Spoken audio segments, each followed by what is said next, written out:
नमस्कार दोस्तों, आपका स्वागत है टुमारो ज्ञान चैनल पर। आज हम एक बहुत ही खास और महत्वपूर्ण विषय पर चर्चा करने जा रहे हैं। पति पत्नी का रिश्ता कैसे रखें खुशहाल।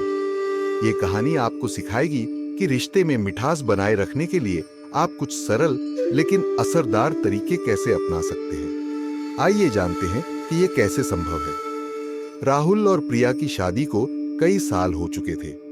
शादी के शुरुआती सालों में उनके रिश्ते में बहुत प्यार था। हर दिन रोमांच से भरा होता था और वे एक दूसरे के लिए समय निकालते थे। लेकिन समय के साथ जैसे जैसे उनकी जिम्मेदारियां बढ़ती गईं, उनके रिश्ते में भी थोड़ी दूरियां आने लगी। राहुल अपने ऑफिस के काम में व्यस्त हो गया और प्रिया भी घर और काम के बीच संतुलन बिठाने की कोशिश कर रही थी। दोनों एक दूसरे से बहुत प्यार करते थे, लेकिन व्यस्तता और दिनचर्या ने उन्हें एक दूसरे के करीब से दूर कर दिया था। एक दिन राहुल ने सोचा कि अगर उन्होंने अपने रिश्ते पर ध्यान नहीं दिया तो वे अपने प्यार को खो सकते हैं। वह परेशान था और इस बारे में सोचने लगा कि आखिर वे दोनों फिर से अपने रिश्ते को पहले जैसा कैसे बना सकते हैं। उसने अपने एक करीबी दोस्त से सलाह ली, जिसने उसे कुछ गहरे और सरल तरीके बताए। पहली बात जो राहुल ने समझी वह यह थी कि एक दूसरे के साथ समय बिताना बेहद जरूरी है। काम की व्यस्तता के बावजूद रोजाना एक दूसरे के लिए कुछ समय निकालना चाहिए। उसने और प्रिया ने तय किया कि वे हर दिन एक साथ बैठेंगे, बात करेंगे और साथ में वक्त बिताएंगे। ये समय केवल उनके लिए होगा जिसमें वे अपने दिन की बातें करेंगे, पुरानी यादों को ताजा करेंगे और एक दूसरे की भावनाओं को समझने की कोशिश करेंगे। इस छोटे से बदलाव से उनके रिश्ते में सकारात्मकता आने लगी। इसके बाद राहुल ने महसूस किया कि एक रिश्ते को मजबूत बनाने के लिए यह जरूरी है कि आप अपने साथी की भावनाओं का सम्मान करें और उन्हें समझें। प्रिया ने भी राहुल की भावनाओं को समझना शुरू किया। उन्होंने एक दूसरे को सहारा देना और मुश्किल समय में एक दूसरे के लिए खड़ा होना सीखा। दोनों ने मिलकर अपने रिश्ते को संभालने का प्रयास किया। अगर कभी कोई विवाद होता तो वे शांतिपूर्वक बैठकर उस पर चर्चा करते और समस्या का हल निकालते। धीरे धीरे उनका रिश्ता और मजबूत होने लगा।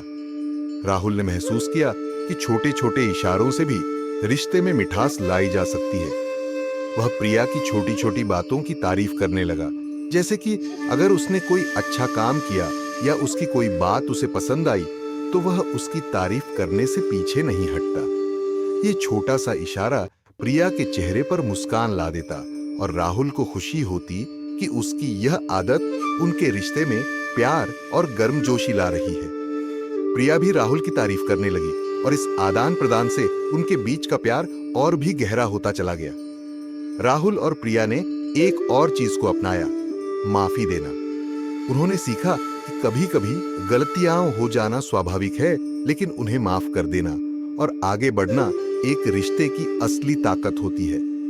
पहले वे छोटी छोटी बातों पर नाराज हो जाते थे, लेकिन अब उन्होंने यह समझ लिया कि रिश्ते में गलतियों को पकड़कर बैठने से कुछ हासिल नहीं होता। अब वे एक दूसरे को माफ करने में देर नहीं करते थे और इससे उनका रिश्ता पहले से कहीं ज्यादा मजबूत हो गया। अंत में राहुल ने एक महत्वपूर्ण बात सीखी कि रिश्ते में रोमांस का महत्व कभी कम नहीं होना चाहिए। वह कभी कभी प्रिया के लिए सरप्राइज प्लान करता, उसे बाहर घुमाने ले जाता या सिर्फ उसके लिए कुछ खास करता।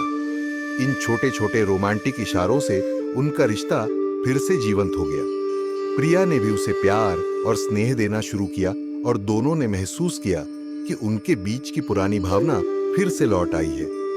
इस कहानी से हमें यह सीखने को मिलता है कि रिश्ते को खुशहाल और जीवंत रखने के लिए समय देना, एक दूसरे को समझना, प्यार भरे इशारे करना, माफी देना और रोमांस को बनाए रखना बेहद महत्वपूर्ण है। अगर आप इन बातों को अपनाते हैं तो आपके रिश्ते में फिर से वही प्यार और खुशहाली लौट आएगी जो शुरू में थी। समाप्त।